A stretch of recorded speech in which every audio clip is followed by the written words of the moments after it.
working on this thing again. I want to try and fit a fire extinguisher inside this thing. That's something that track cars should generally have for safety. So I want to make it reachable from the driver's seat, obviously, and I don't want it in the front passenger area because it'll clash with people's legs and so on. So somewhere back here is looking like the best place. I was considering this fire extinguisher being mounted on the tunnel somehow, but the design wouldn't be great drilling into the tunnel or even using some of the sheet metal just under the seat there. So I started thinking, what if you try and mount it to the back of this console? So obviously that's not the strongest thing at the moment, but it would work if you replace that rear section with a sheet of metal, basically. So I think this whole section can be replaced with a sheet of metal, and I'll be able to put some nuts or riv nuts in it or something like that, and bolt that thing straight to it. So that's what I'm going to try.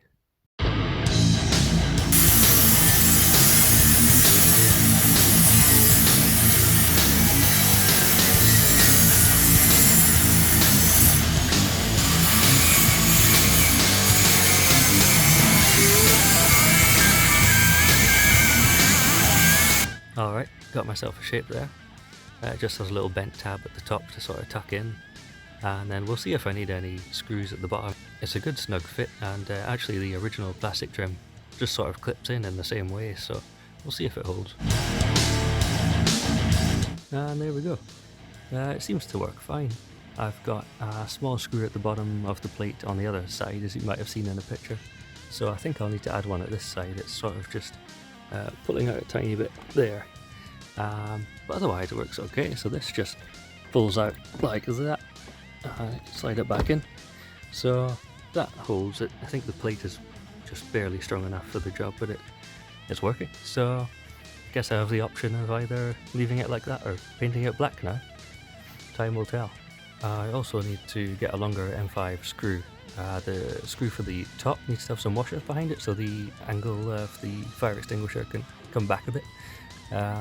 At the moment it's sort of so close to the console that the lid of that container part can't go all the way up, so if I get a longer screw and put some washers behind it, it should sort it out. So I've just done a whole bunch of buttoning up and tidying up wiring and stuff. I've obviously got this gauge cluster back in, put all these lower trim panels back in, and center console panels. A whole load of these were out for messing about with wiring and so on. And back here I've managed to get the wiring that was sitting in this footwell sort of tucked up behind that panel. It's just sort of just cable tied up for the most part. And I've got the ECU hanging from that panel as well. I couldn't really fit it above with all that wiring above. It's just going to push the panel down and break it really, so it's there for now. So hopefully it'll be okay in that position. I got the passenger seat bolted back down. Now that I think about it, these panels have been off for about 3 years, so it's quite a big milestone to have all this back on and the wiring all sorted out. Just changing the diff oil. Very tasty. Smells great. And I think you can see on this, the magnetic drain plug has picked up a bunch of stuff, so I guess it's doing its job. That's probably fine. Just when you think it's all finished. Nope. Some kind of fuel pump issue. I think it's just down to dodgy wiring. I had it going through a pretty ridiculous arrangement of connectors and so on. So the pump probably wasn't getting enough voltage, to be honest. Going to try a new setup where the original Volvo fuel pump relay sends a trigger to this relay, and therefore the lift pump and the main pump will be on separate relays but getting triggered at the same time. And the main power source for the pump will now come pretty much straight from the battery. This is my main battery terminal, so I'm just going to stick this ring terminal straight on there. And even if this isn't my only problem, it'll be better than it was.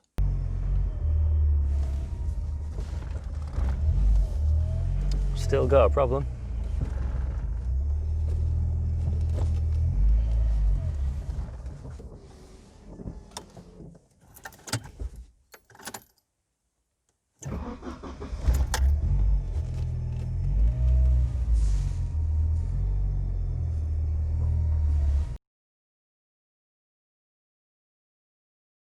finally fixed it. You're about to see some driving footage to prove that. Basically, it turns out that fuel filters, at least fine ones, should go after the pump. I had a fine filter before the pump and it was just struggling to pull through it. I didn't think it would be a problem, but now I've switched it to after the pump and it's absolutely great. So something I could probably do with is putting a coarse filter somewhere before the pump, but I'll worry about that later.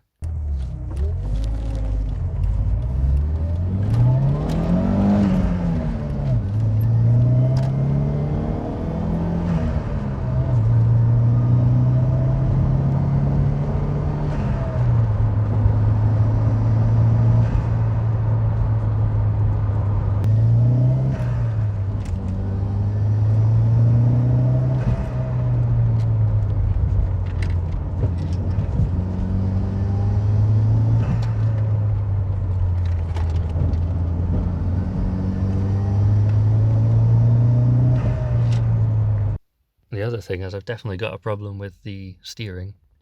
It's just the power steering doesn't feel like it's bled properly, or the pump is slipping, the belt is slipping on the pump, something like that. I know the belt isn't that loose, so not sure. Maybe the pump isn't very good. And I need to have a look at the rear end as well. When you're on and off throttle in this thing, it's quite aggressive. Feels like the diff is jumping around, so maybe something's loose. Just needs tightening, I hope, I guess. Otherwise, it's a case of what you get when you combine a couple of old bushings and some solid spherical bushings as well.